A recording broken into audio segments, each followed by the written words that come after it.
एक समय की बात है, एक गांव में विजय नाम की एक आदमी उसकी तीनों बेटे के साथ रहता था। लेकिन उसके तीन बेटे हमेशा आपस में लड़ता रहता था। इसलिए कुछ दिन से विजय बहुत चिंतित था। कुछ साल बीत गया। विजय अब बूढ़ा हो गया था।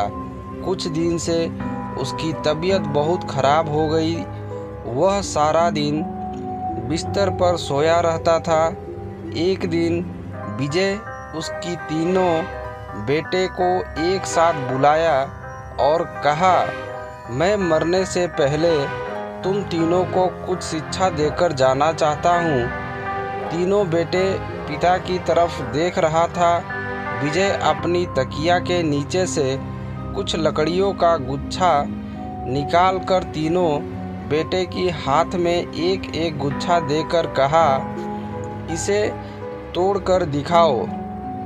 तीनों बेटे अपनी पूरी ताकत लगा दी थी, लेकिन किसी ने भी गुच्छा को तोड़ नहीं पाया। तब विजय गुच्छा वापस लेकर तीनों के हाथ में एक एक छड़ी दी और कहा, इसे तोड़कर दिखाओ। तीनों बेटे आसानी से छड़ी को तोड़ दिया।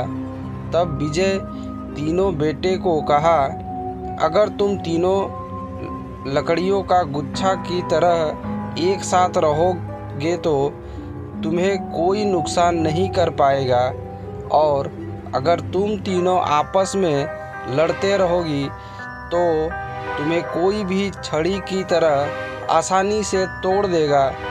तीनों बेटे पिता की बात समझा और पिता से वादा किया वह हमेशा एक साथ रहेगा, आपस में कभी नहीं लड़ेगा।